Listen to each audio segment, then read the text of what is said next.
This is the Throstle Club with Norman Bartlam and Bob Downing. Hello and welcome to the third edition of the Throstle Club. It's the programme all about the long and fabulous history of West Bromwich Albion. It's where we take a look back at events from days gone by with a particular emphasis on this month in history. So obviously we're into July. Now alongside me is a very knowledgeable man whose form rate you could say is always excellent. It's the former Sports Argus man Bob Downing. Hello Norman. Good to see you again, Bob. And sitting in the corner, pressing his buttons to keep us on air, is Black Country Radio's Billy Spakeman. I mean, footballer himself in days gone by, apparently, Billy. Well, so some people tell me.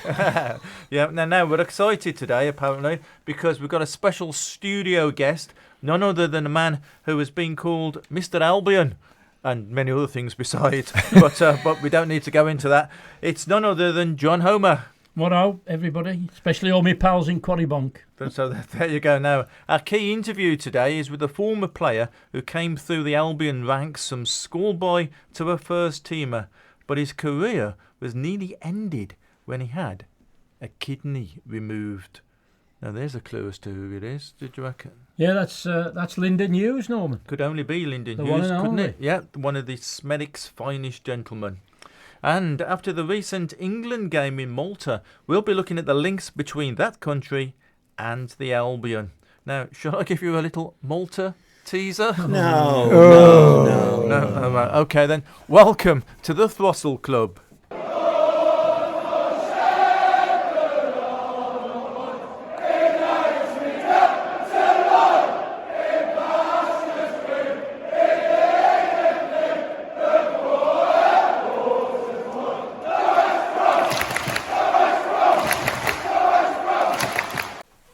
Marvellous sound there of the West Brom choir from the Brummy Road. Now then, let's get straight into our former player interviewer, Lyndon Hughes. And Bob and myself, we went down to visit Lyndon early last week. He was at the Albion from the mid-60s right the way through to about 1975. And it was quite an interesting visit, wasn't it, Bob? Yes, it certainly was.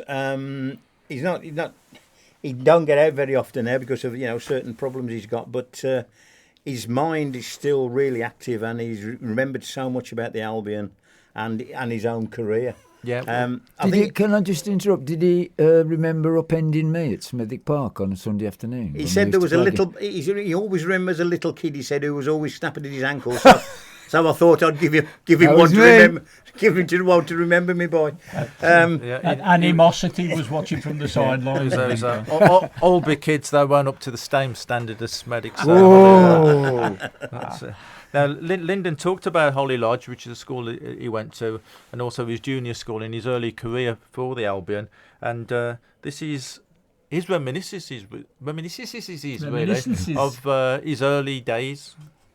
Schoolboy career, I first went to primary school at St Hubert's, the big Catholic church on the Wolverhampton Road. And my first honours at football was I played for Oldbury under-11s. Mm-hmm. I think I scored a goal as well in that. The first game my dad came to watch me. Yeah, St Hubert's, for those people that don't know, is that big church with a big white cross painted on it, isn't it, on the Wolverhampton Road? Just up from the Wally Bowl, that's correct. Yeah, you used to be in the choir there as well, didn't you? I did, yes. Sung a few songs there. Excellent. A few hymns, I should say. When you went on then into secondary school, it was Holly Lodge? Holly Lodge, yeah. My two brothers, my two older brothers and my younger brother also went to Holly Lodge.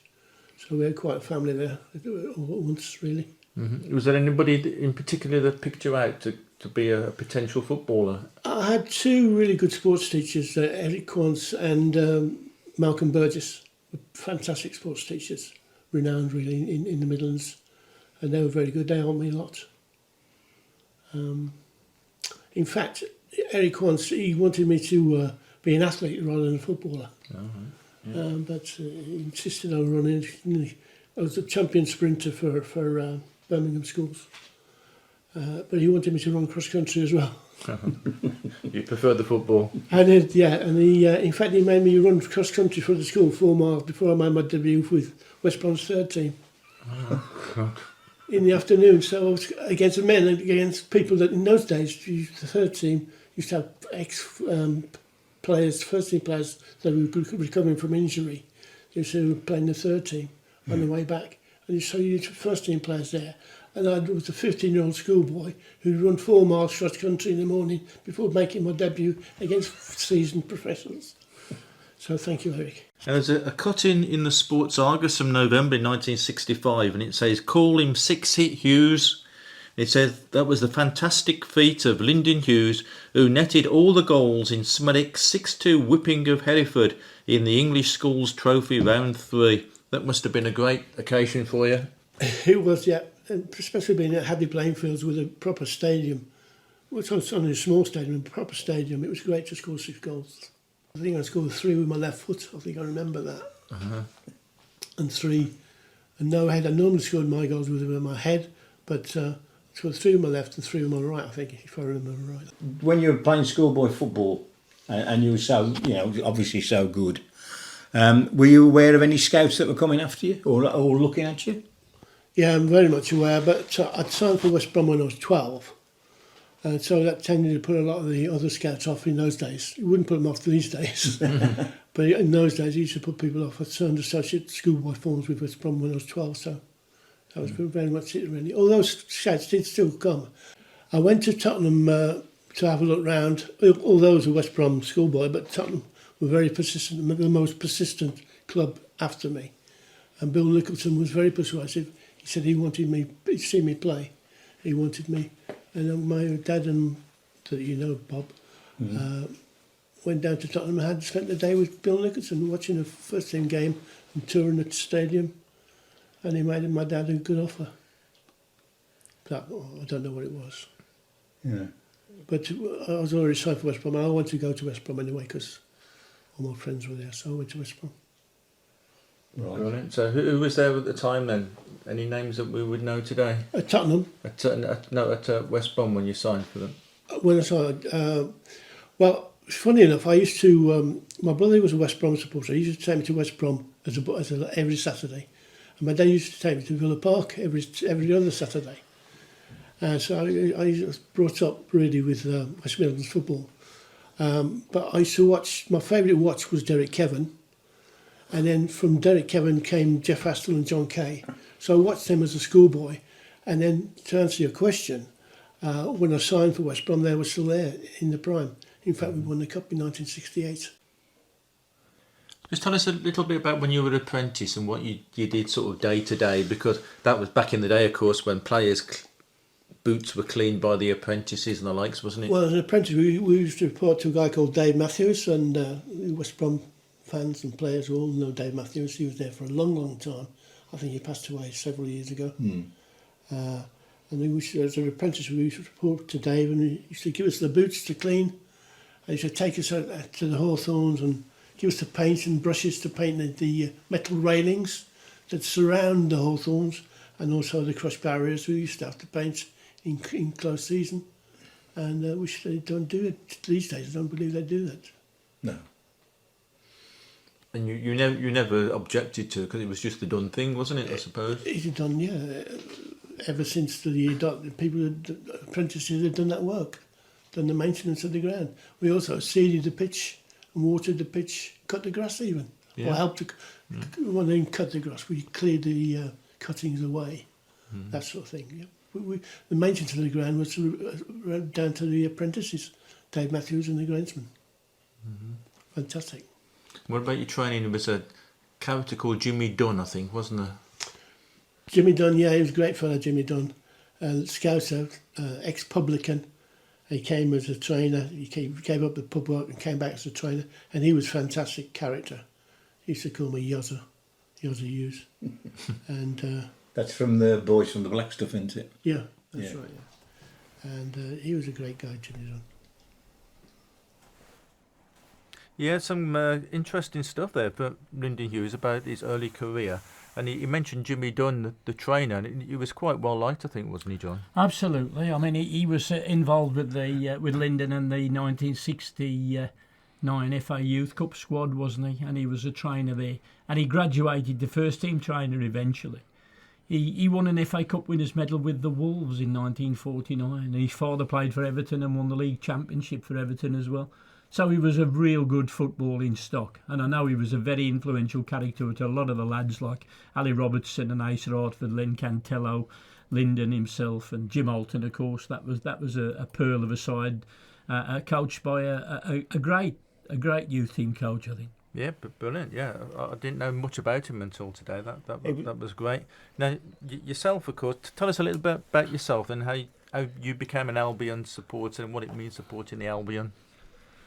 Well, like everybody else, my dad was a big Albion fan. I was born in Quarrybonk on the 16th of March 1955. On that day, the Albion beat the Wolves 1-0, so that was a great day to be born. George Lee got the goal. And for a long time, I pestered my dad to take me up the Albion, and he finally caved in 11th of February 1967. Took me up to the match. We went with his pal, a bloke called Joe Dunn, and his son Jeffrey, in an old A40. Parked up Alford's Lane, and then the magic hit me when you're walking up the road and you see the floodlights and the hustle and the bustle and the crowd. We played Sheffield United, but lost 2-1, sadly. Bobby Cram got the Albion goal from a free kick right in front of us at the Smethwick end. And after that, I was hooked, of course. So it's 56 years now, isn't it? Something like that. Now, I know you were devastated by the restrictions with COVID because it damaged the record, didn't it? Absolutely. I think I'd missed 6 home games from 1969 up until COVID. And when the first live game they put on stream, which was the Blues, a boring 0-0 draw, that was the first time ever I'd watched the Albion live at home on the telly, because I'd always been there. Yeah. So that was a really weird... I couldn't take it, really, because you miss all the preamble and the atmosphere of the crowd. And being there is the important thing, isn't it, really? Of course it is, yeah. So it was gutting, wasn't it? Yeah, I know. I saw the look on your face when each time you tell that story, you still look so sad even now. Absolutely. Yeah, there's a few other fans as well who've got records similar to yours. Yeah. But they must have had exactly the same kind of feelings. Absolutely. And I think I've missed about 2, up until COVID, I'd missed about 2 away games in the last 30 years. Because I did go away then, we had kids, and then obviously the family takes a little bit of precedence. I say a little bit. just a little, yeah. I think it's shot here, and but I resumed going away, and that's been that, and I work at the club, but I buy my season ticket and I'm immersed in it, and everybody will tell you I'm an Albion nut. And I'm so proud of the institution and the fact that it's a Black Country team. We're not Billy Big Boots. We know where we are in the great scheme of things, and I think that's part of the magic of being an Albion fan. We don't win much, but so what? Yeah, it's been part of it in the comradeship of being with like-minded fans. Absolutely, and it's a faith, isn't it? Really. Yeah. Now you've got a bit of a poem, haven't you? Yeah. I wrote this when my dad died in 1998. He still comes with me to every game though. So there you are. And this, I just woke up one morning after he died, and the first line come into my head. And this is my little tribute to my father, and I'm sure it resonates with a lot of people about going up the match. If I had a wish, I'd wish that I were a lad, walking up Alford's Lane, holding hands with me dad. It's another cold Saturday at 20-3, but the cold don't matter when it's my dad with me. Weaving past boys and hard-working chaps with mufflers and scarves and rattles and caps. Then in through the turnstile with a beam on me face, and onto the Smethwick end, me and me dad in our usual place. Then the smell of the pipe smoke pervading the air, the banter, the chatter, there's knives everywhere. Me dad sees a mate and he shouts out, "Aye, aye!" Then the teams reach the field and up comes the cry. "Play up the Baggies," I yell and I shout, but Dad says, "Hold up or your voice will go out." The match is fantastic, we sing and we cheer, and I tell me Dad, I'm glad that we're here.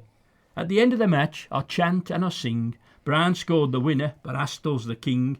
Holding on to me programme, we race home for tea by a November fireside with Mom, Dad and me. Now, wishes are pipe dreams, but I really don't care, 'cause all of this happened, I know I was there. I'm grateful it did, 'cause there'll always be memories of match days, Astor the king, and my dad and me. Very good, John. Very good. Marvellous, brilliant. And we'll have more from you, John, later in the programme, and more about Lyndon Hughes as well, coming up later on the Throstle Club. But But now the moment you've all been waiting for, especially you, Billy, it's the quiz of the month. Oh, my God. Okay. Not the Now month, you know. Not the month of the quiz then. Not the month of the quiz. The quiz of the Now, month. when Right. Discover You come in, there's cakes going on the prize here. Is there any cakes going out here? No, right, you've got the difficult job of keeping the score here, Okay. Billy. You got your Okay, your got me Laszlo biro. Biros there Oh. ready. I thought it ready was. for you. Now, thought you know, Bill, if I get one right, it's 3 points. Okay. I thought it was cake, Bill, not cake. Here we go.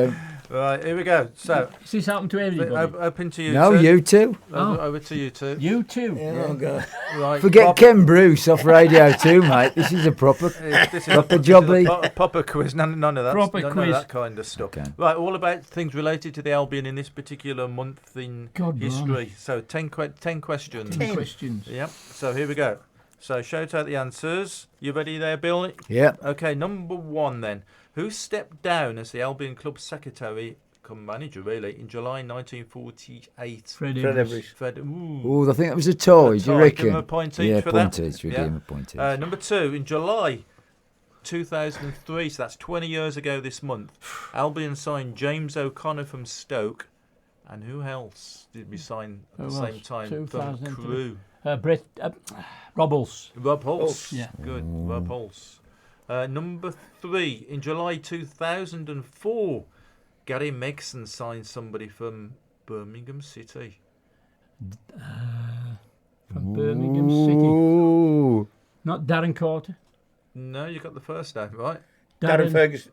Darren Purse. Darren Purse. Oh, I think Bob come in. I think Bob come in. Oh, right. Prompted, but Bob come in there. Well, he opened his purse just in time for because he opened, Darren Puss.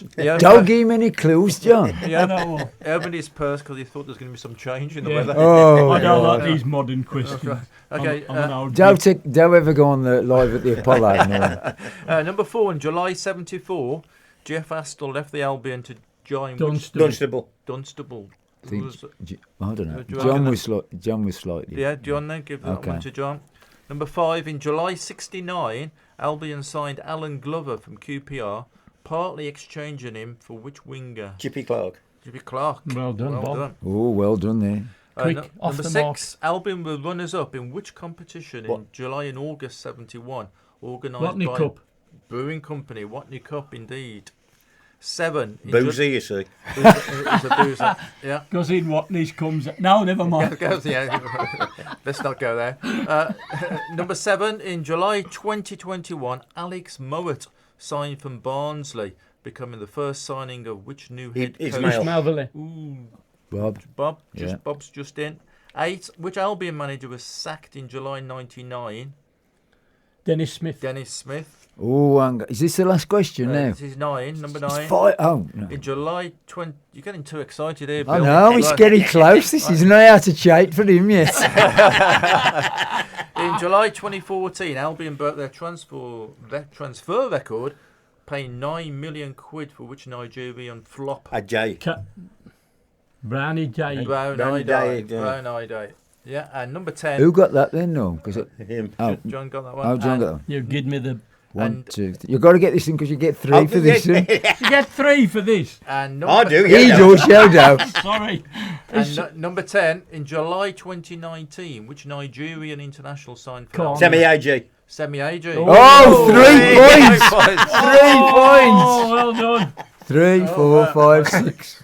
7 against 6. Oh, Bob so- wins. Well done, Bob. Well done, Bob. I've actually beat the Oracle. Quick fire.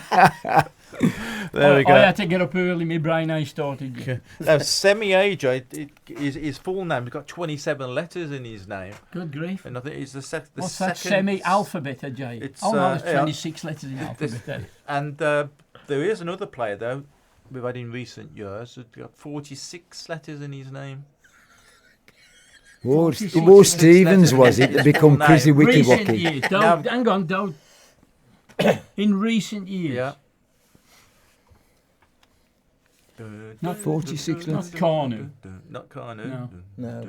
Bloody hell. What nationality is he then? Can't remember what it was, actually. We knew him as Tosin. I'd, Yeah. Right, go on then. I got a bonus point if you can pronounce his name. There it is. Bonus point for a draw. Here he comes, John. Abdul Nasir, Ola Watson, Olawinde Salami, Adarabayo. What do you reckon? That's about right. Oh, it's about right. Give It's you about that. right. I'll give it to Give you. you that. Okay. Right. Toy them. We'll toy the competition. The toys.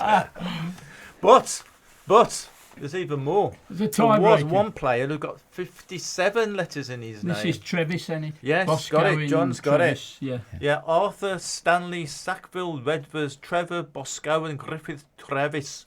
He got 57 letters in Was his he name. Welsh? And he was there until 1936 at the Albion. Oh, yeah. blimey. The christening Yeah. took 3 hours. But I used a lot of weight on his yet. I was going to say, it's a good job they didn't have the names on the back of the shirts. It was interesting what you were saying, about what Lyndon was talking about Jimmy Dunn. And he told us a really funny story. He was training, Lyndon was, and Jimmy Dunn was, obviously the first team trainer.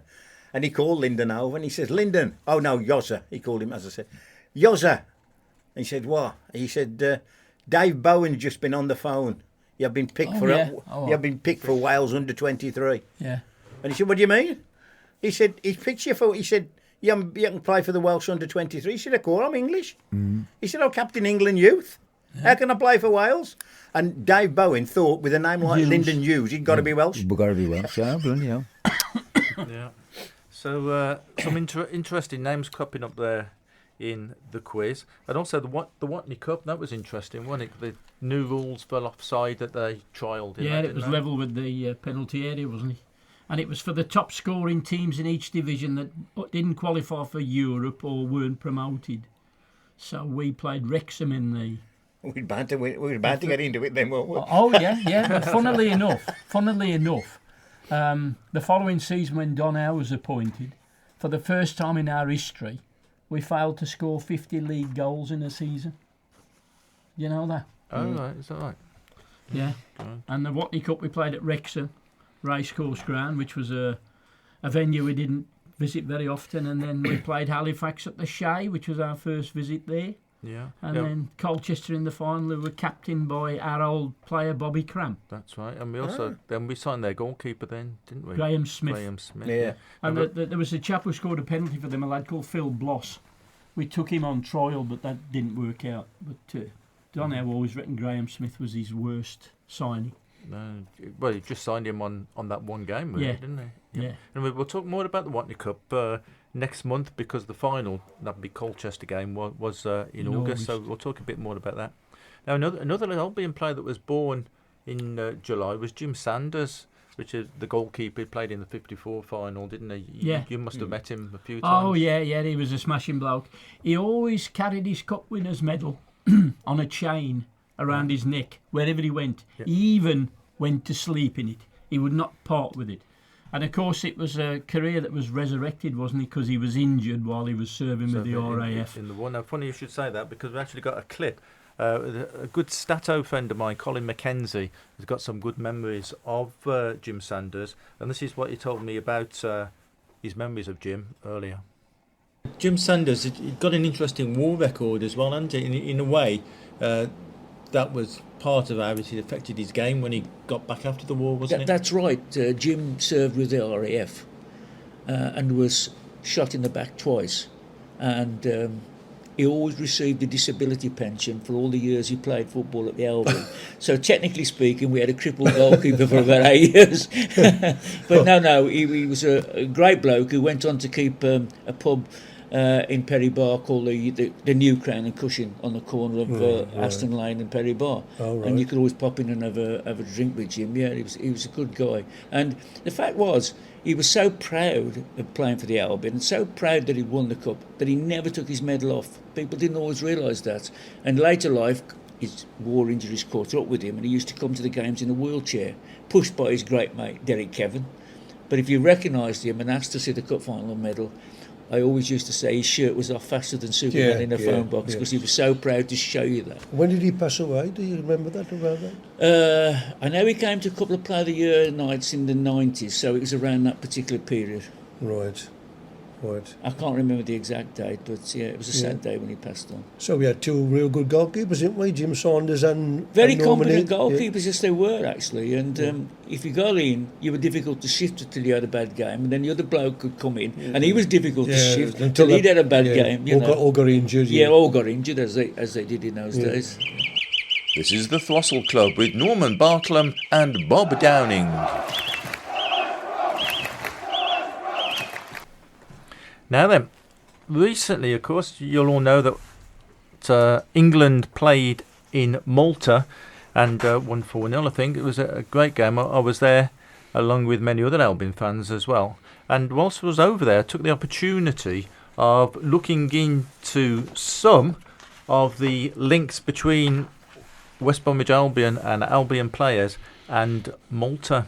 And one of the most famous examples is a guy called George Shaw, who played for the Albion 26 to 1938 and then went across and became manager over there with a team called Floriana. And he actually brought the team over to England after the war in 1951 to play in the game, the Festival of Britain. Now, George Shaw, I think you've got the card, as you have as well, I think, John, haven't you? Yeah. The famous Topical Times card, which is like the full-length picture card of him, isn't it? Cabinet pictures. Cabinet pictures, yeah. So he's quite well known by Albion collectors. And you, by remarkable chance, you had a visitor on one of your tours who knew a little bit about George Shaw, didn't you? I mean, a couple of things about George as well. He was the full-back in the 31 double-winning side, and he played for England against Scotland in 1931 at Wembley with Darrell Pearson, and they were the first two Albion players to play for England at Wembley. But when Roy Hodgson was manager, I had a call from the club to say that he'd got a friend who was bringing a touring Maltese schoolboy side over. One year they're playing England in Coventry, and the following year they go back to Malta. So this bloke was a friend of Roy Hodgson, and they asked me if I could do a tour of the ground, which I promptly did. And knowing they were from Malta, obviously, I took a copy of the Floriana programme, which is a lovely little programme if you can get hold of it, and showed it to them and talked about George Shaw, at which point one of the little lads went running off, got on his mobile phone, came back, had a quick word with the coach, who pulled me over and said, "You ain't going to believe this." And I said, "What's that?" And he said, "There are only 3 families in Malta with the surname Shaw. This little lad is a Shaw, and he's just rung home and discovered that his great uncle was actually George Shaw." So football's a great medium for the global game, and showing him his great uncle's name on the honours board at the Albion, which you will know is in the East Stand. It was remarkable. Yeah, that's great. So we went looking for evidence of George Shaw, and the club Floriana still exists, but as we discovered, there's not much left of the ground now. So I went on this little mission to try and find out about Floriana with a good mate of mine who came across, big Albion fan, Alistair Middleton, and this is what we found out. Just moved a few yards really out of the centre of Valletta, and we've come to, which disappointingly is just a small little football pitch and a car park. This looks as though it used to be sort of football pitch size, doesn't it? Yeah, it's the right size, definitely the right size. And with a little football pitch next to it, you can tell there's some sort of football link here, can't you? Yeah, unfortunately that's all there is that's left of this famous stadium where George Shaw, the former Albion player, was the manager in just post-war periods, and he was a really successful manager. Now the Albion signed him in 1926 from Huddersfield Town, and it was something like £4,100, which is a transfer record then for Huddersfield. Yep, and straight away we got relegated in his first season. Yeah, we're looking at the positive, Al. Yeah, looking at the positive. But after that, he was more successful, wasn't he? Yeah, I think we've had a few players that have been record signings and got us relegated later. Yeah, indeed, yeah. And he actually played once for England as well in 1932, but we won that one, didn't we? Yeah, 3-0 against Scotland. Which is excellent. In that game, Harold Pearson, the famous Albion goalkeeper, played in that game as well, and that was his debut, and again that was his only cap as well. And Teddy Sanford, another well-known Albion player, was reserved there. There's a brilliant player called Tom Pongo Waring who played for Aston Villa, and he scored the only goal in that particular game. George was good enough to win the cup final medal in 1931, and he also played in the 1935 final, although he was minus his teeth, wasn't he? Yeah, apparently so. He wore them for meeting of the royalty and took them out just as he started playing, threw them behind the goal line, and apparently one of the goals, when Sheffield Wednesday scored, it rolled across, hit the teeth and came back out again. But it was a goal, yeah. So he's certainly a player that got his teeth into the action. Yep, definitely. Well done, Norm. Not quite sure why he decided to come to Malta in 1948, and he was there till about 1951, and during that time he won the FA Trophy. He was in their Golden Jubilee season as well, and he also went on to win some of the other cups and the Championship, all in his their best ever season that they had. Well, actually standing looking over the five-a-side pitch, and we've got what can best be described as a make-believe stand here, because some little wooden pallets for people to sit on, and there's a little bit of wood above us and some scaffolding for a little shelter. There's a couple of fans down here.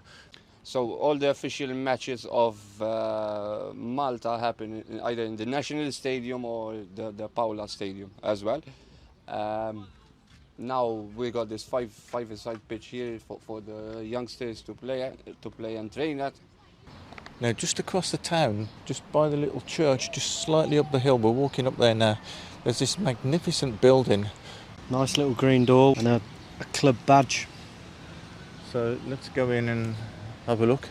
We're standing now in a marvellous room full of trophies, cabinets and pennants, and of course, as you'd expect, there's a big West Bromwich Albion pennant which is quite prominent here, and there's loads of team photos around. George Shaw is on a couple of them from the early 1950s as well, and the man who's shown us around is called Kenny Roberts. What's your job then, Kenny?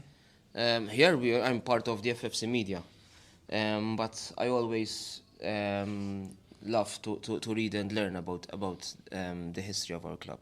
Yeah, right, that's brilliant. Right, so Kenny's going to show us around and point out some of the things with an Albion connection. From 1948-49, season 1948-49, 49-50, 50-51, 52-53, Floriana Football Club have won the title 4 years in a row, and this record is still on hold by the club in Maltese football, since no other team have won 4 consecutive championships in a row. In some of occasions, George Shaw was the coach of the club. These are 1, 2, 3, 4. The 4 championships won in a row. These are the trophies. Oh, yes, these those are are the actual the, trophies. those are the trophies, which are the same. Yeah, absolutely and brilliant. Definitely one of them, George Shaw has been part of it. We've got a huge cabinet in front of us here, and one of the prominent pennants up there is West Bromwich Albion. Yes, West Bromwich Albion there, Festival of Britain. Floriana came across to Britain and played 3 games. And they made football history because they were the first Maltese team to play in Britain. They played 3 games, I think, didn't they? The Albion beat them 2-0, but they played a couple of other games, didn't they? Yeah, they also lost 5-1 to Chelsea and 5-0 to Doncaster Rovers. The Albion won 2-0, and the great Ray Barlow scored one of the goals.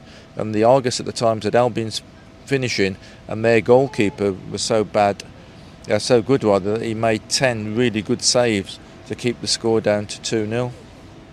And in that game, it's the famous Albion defender Stuart Williams. That was his first team debut for that particular game in May 1951. What happened to the stadium? After the Millennium celebrations, the stadium was closed? Of Floriana? Of Floriana. It was closed because it couldn't be utilised as a pitch to play on. The ground was obviously made several in bad condition. Bad conditions. Bad conditions. Yeah. So it couldn't be much more. Now we are still waiting for all the permits to being given to the club, so they can start the process of the project which the club has in mind. So is the idea to reopen again on the same where the car park is? Yes, No, that's the idea. Right, so thanks very much there to Kenny at the club, and that's a really good contact that we've got there. He's a man who's really into the history of his club, and wish him and his team Floriana all the best for the season. Now we'll be talking a little bit more about Maltese connections later in the programme. Now Alistair, who was there with us on that trip, is a good mate of mine from over the years, and football comradeship and being around with your mates is part of what football's all about.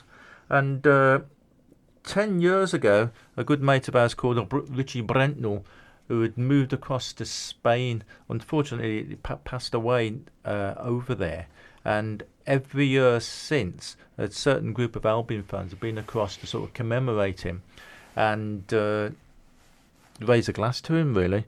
And I think you knew Richie, didn't you, Yeah, John? I knew Richie, yeah. Basically, from when I started going away in the early 70s, when I was 13, 14, wherever you went, Richie Brentnall was there, wasn't he? And, he was the larger-than-life character. Got that book, something Jaunt, The journey around the world type stuff, yeah. Yeah, so I got that book on my bookshelf, and he was a great character and a wonderful throstle, basically. And a good drinker as well, I believe. He was a good drinker, and this nicely leads us on to this little piece that I recorded when we were in Spain. It started off when everybody was sober, but deteriorated towards the end a bit, so I haven't included that in this little piece. But it's a nice feature, really, bringing together all that different comradeship of being an Albion fan. We're at Tahiti Bar, right on the seafront at Fuengirola. So Dean is one of the main organisers here. So why are we here? It's a good friend of ours, Richie Brentnall, quite a well-known Albion fan in his day. He'd actually moved out here and retained his season tickets. He was over here for about 5 years, I think, but still kept his season ticket. And then he sadly had a bit of a tragic accident and passed away. That was in 2013. So every year we all come out, numbers vary, anything between 10 and 25 one year, to basically raise a few glasses for him. And Geoff Waters, another popular Albion fan who used to come with us, who was also planning to come and live here in his retirement, he sadly passed away during the pandemic. So it's a bit of a double memorial now for two top blokes, and I think we do him proud. So the idea is meet up at this bar, then visit other bars around the town. So we're going to go on a bit of a pub crawl. Yeah, sadly, yeah. Now the Tahiti Bar, which is where we start, used to be where Richie used to start. If he didn't make it back to see Albion, and Albion were on telly, his match day routine was to start at the Tahiti Bar at sort of midday and end up watching the game in the London Bar further along this front, via a few other bars on the way. So basically we do the same as what Richie used to do, albeit a few of the bars have gone now.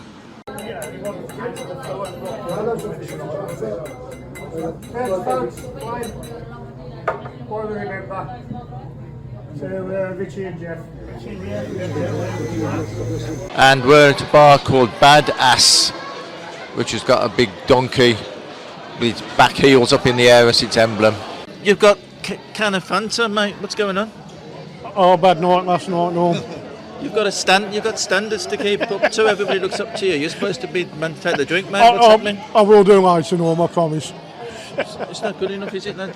No, I've known this man for nearly 50 years, and I have to say I'm absolutely stunned, and I've never come out and had a drink with him, and he's drank Fanta Orange. Unless he'd had a sneaky vodka in there, he's obviously not very well known. The good news is, Norm, it does match your shirt.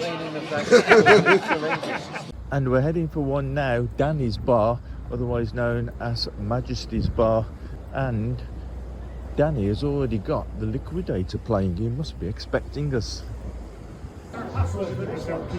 And there's about 11 of us here, and between us I reckon we must have about getting on for 700 years combined experience of supporting Albion here. What do you reckon? Oh, probably not as much as that, in all fairness, Norman, unless obviously you're counting your obviously age, and we've probably got 800. But yes, you're quite right, and it's really nice to spend some time with, well, friends and like-minded friends, to be honest with you, and get away from the trials of normal life, to be honest with you. This is an absolute bonus for me, and I'm having a whale of a time. No, it's a lot of fun, isn't it? It's a lot of fun. The best part for me is when you have a few drinks, everybody starts telling their stories, and you start kind of listening to people talking about 70s, 80s, 90s, 2000, and it's amazing. And there's one common bond, isn't it? The common bond is the Albion. It's amazing. And we're carrying on down now towards the Old London bar with the sea away to the right, the sun glistening off the waves, and already there's a lot of people out on the sunbeds, but we've got no time for sunbeds because the next pint is ready. Looking around the place here, the whole place is full of flags. It's mainly Manchester United and Liverpool flags, but right above the main TV it's the big Albion flag, isn't it? It is, because that's where the pair of them used to watch the Albion games. Sometimes if they didn't come to England to watch it, they'd watch it in the Old London bar. And in fact, on the television screen there in the corner is a photo of Geoff and Richie with the flag above the screen. That's just astonishing. Just shows what people around here must have thought about both of them, really. Well, they're both characters, weren't they? Particularly Richie was very larger than life, as they say. What does it mean to you to be sort of part of a group of Albion fans? It's great. All my mates, everybody from home. It's just a fabulous day, and I look forward to it. Yeah, and all year round. Everybody you're with, they're all of the same. They're all like the same thing, and we all realists. We know we're never going to win the Champions League, but it's just great to be around like-minded people. And it's kind of, although we come to memorialise them, we come and have a really good crack, loads of mates together, meet loads of people, and it's a great experience. I love to come down here, see old mates. Remember two friends, unfortunately they've passed away. Meet Sylv, we only bump into once a year fortunately, but we have a great time. It's great to see everybody and look forward to next year. My son would love this, to be honest with you, but I hope he has people he can come in 40 years' time and enjoy it with those people that he's mixing with now, like we're being able to do ourselves.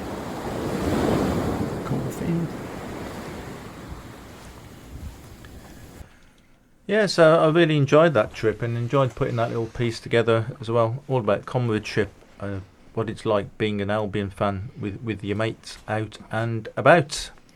Now, talking about being out and about, we're going back to Malta again, and there's a good Albion fan over in Malta called Conrad, and he co-produces and edits the Look Back in Albion Facebook page, which is exceptionally good. And Conrad was born over there in Malta and has been an Albion fan all his life. And I spoke to him about some of the other Albion connections over there, beginning with Brian Talbot, who, as many people will know, was Albion manager in the WOKING era.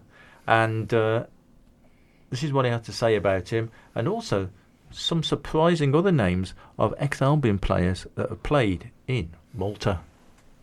I know that you already mentioned George Shaw, and that is the most famous example. We've had Brian Talbot actually manage here, not play here, manage here in 1993. The story with Brian Talbot is that after, I think it was Aldershot, where he was a player manager, he ended up coming to Malta as a manager, employed by a club called Hibernians, like the Scottish Hibernian but with an S, and basically he won 2 back-to-back leagues. Now, he was a big success here, but he was helped by the fact that he had 2 foreigners. I remember at the time with Hibernians, called a Danish guy called Kazakau, who was scoring goals freely, and George Lawrence played for Bournemouth, Southampton. He was a winger, and he came by chance to Malta. He came with another club, Slimmer, but they didn't offer him a contract. And literally, George Lawrence was, I would say, the Maltese John Barnes. Literally, he excelled, and Zaka was scoring freely, goals freely, and suddenly Hibernians won 2 back-to-back titles. Brian remained for a few more years in Malta.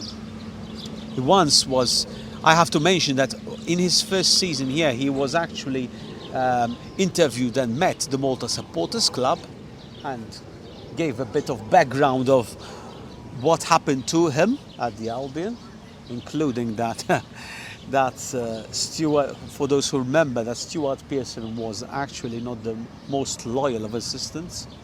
But anyway, but he was very complimentary of John Silk, but not. I miss this, by the way, because there was a Valentine's party at sixth form, and I fancied my chances as a 17, 18-year-old. I had to choose between Brian Talbot and Valentine's Day at sixth form. And I regret it to this day that I never met Brian Talbot in person. I've seen Brian Talbot running, jogging in Sliema, but I never met him in person. He later on left, went for a few clubs, I think Oxford and Oldham and Rushden and Diamonds. But he came back. He managed Massachusetts, which is the equivalent of Bournemouth, winning the Premier League. He took Massachusetts to win the Premier League, a fishing village, actually, which was actually well funded, let's say that, because in Malta you need to have an owner who actually funds the club well and so forth. The idea, the way clubs are run here is very much like in Spain, where you have the president and he runs the show. And in fact, Brian Talbot used to say that it worked for him because he only had to refer to one person rather than a whole board, like it was at the Albion at the time, the whole board of directors. Apart from that, we had some ex-players. We had Tony Morley, who only played one game, and a league game, and another game against Real Valladolid in the Cup Winners' Cup.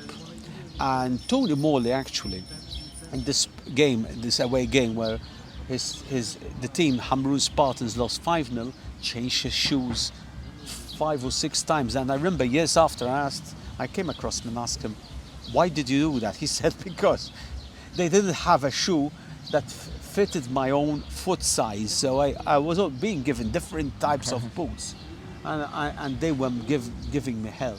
But anyway, Peter Barnes played for a while, for 6 months, 7 games, and he used to fly in 4 games.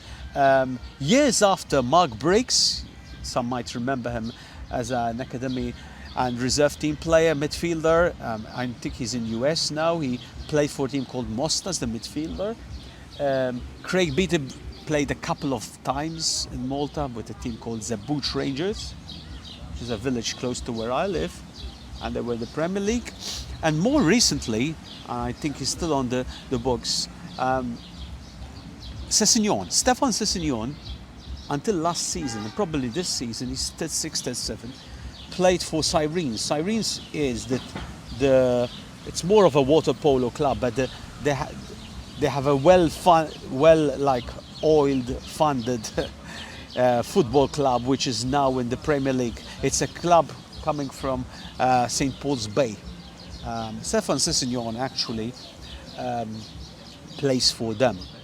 I don't think there are other former Albion players who actually played here, to my knowledge, unless I'm missing something. But yes, you know, it's interesting that you get these different former, how shall I say, great players like Tony Morley and Peter Barnes coming to Malta to play. But we also have players like Paul Mariner also spending a number of years playing in Malta in his mid-30s and being a success for another club. Nowadays you get less and less English players, but it will be interesting to see if we get other former Albion players in the future here. So there we are. That was Conrad. I really enjoyed talking to him, and in fact we've got loads more from Conrad that we'll use in future programmes. Some interesting names there, sort of Craig Beattie, Cessignon, Tony Morley, Peter Barnes. You remember Peter Barnes? Oh, John? Yeah, Peter Barnes was signed as the replacement for Laurie Cunningham, wasn't he? An enigmatic character who on his day was a brilliant footballer. His father Ken was a Brummie, you know, and he was discovered playing for Chester by Manchester City. But Peter, yeah, I always remember when he signed for the Albion, he was lodging at the Europa Motel, and he got his car parked outside, and one morning he got up and somebody had pinched all the alloy wheels off his car. The story went out in the local press, and the next morning whoever had nicked him brought him back, would you believe? That's the power of the press, Bob. That's right. Yeah.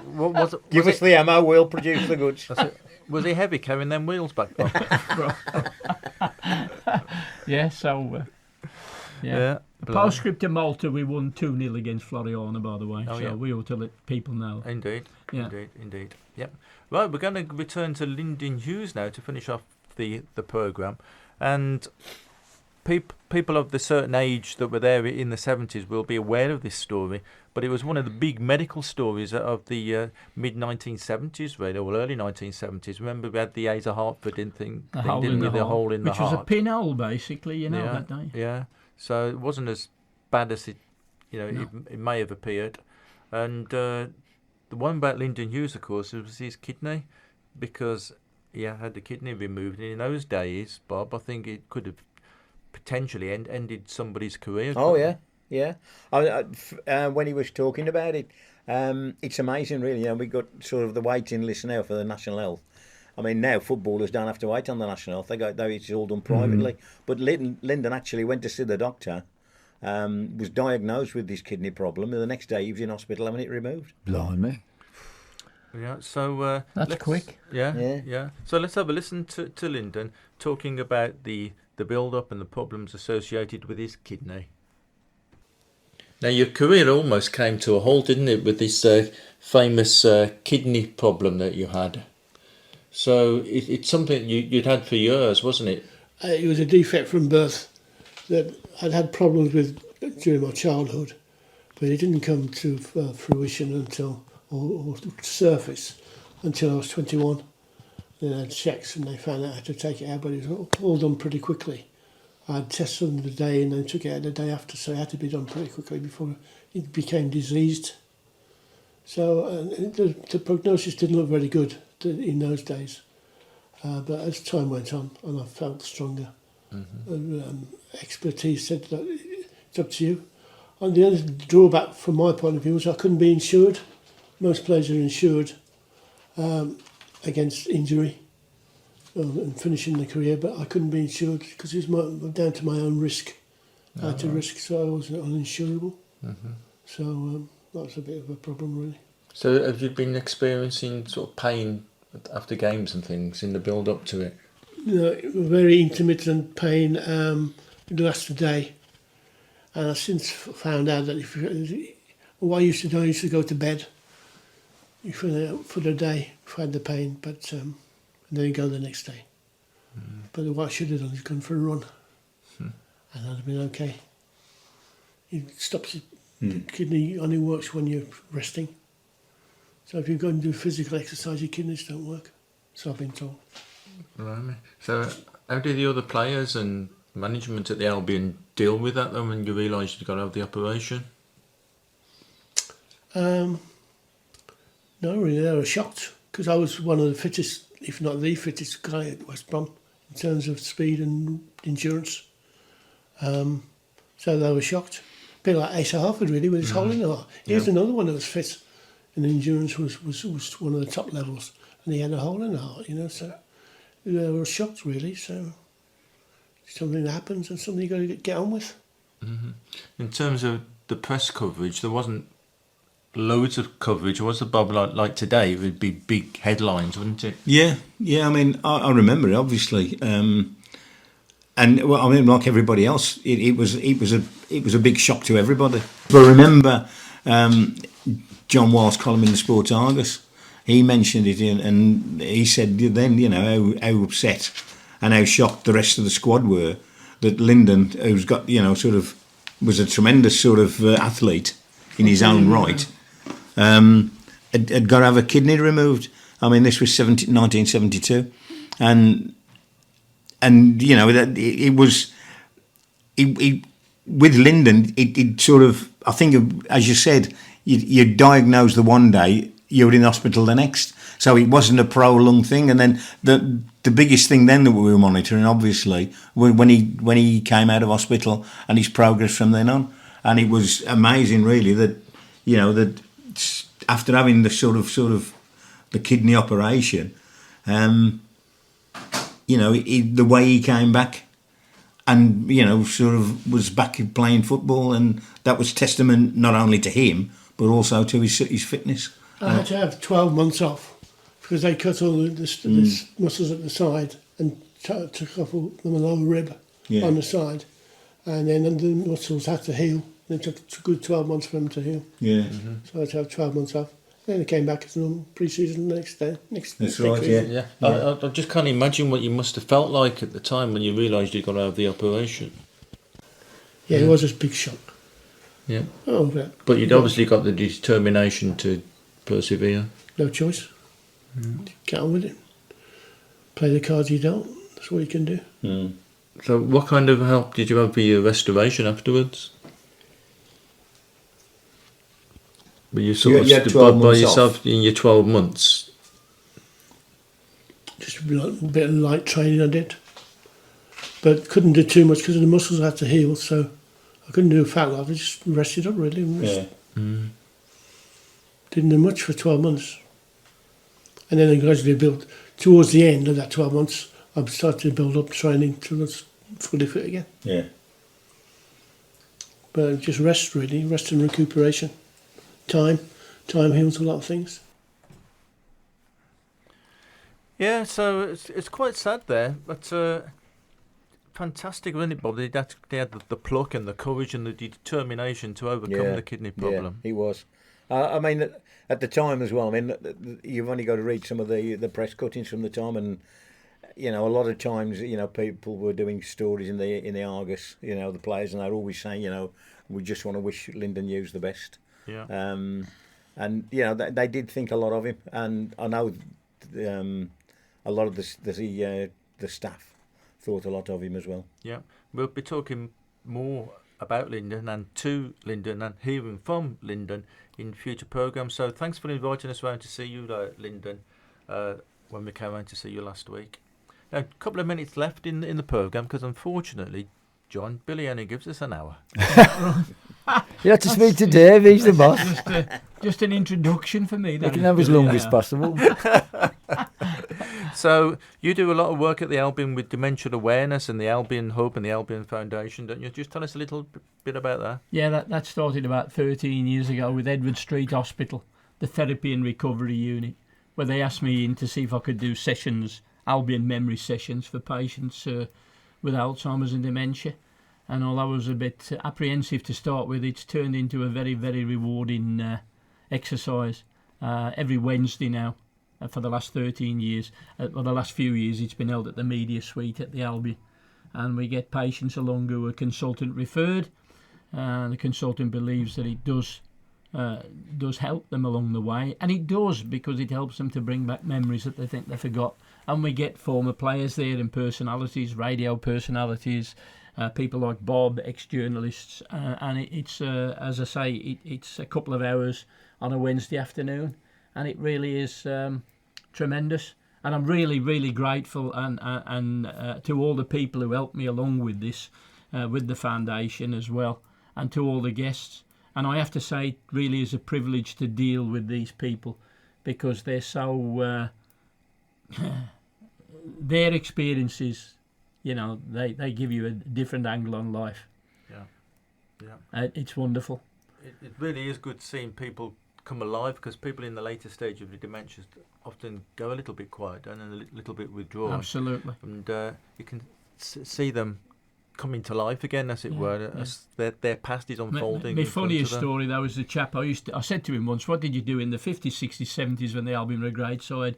He said, I used to get the bus from the Hawthorns, go into West Brom, have a bag of fish and chips, go and see a film, and then have a pint in the Stone Cross. And I said, you do realise between 1986 and 1992 you never had a pint, you never went to the pictures, and you never had any fish and chips. And he remembered that well. Yeah, that's brilliant. Right, thanks very much for that. I hope you enjoy that, John. Absolutely. Boston, as they say. Boston, as they say. And of course yourself, Bob. Yeah, great. Thanks, Norm. It's been really interesting again. Of course, I'm miffed at the result of the quiz, you know what I mean? But there you go. Well, I blame the question master And me myself. entirely. You know what it's like. Right, so there we are. That's all we've got time for today on the Throstle Club. Thanks very much for being with us and join us next month. Keep out the Oss Road. This is the Throstle Club with Norman Bartlam and Bob Downing.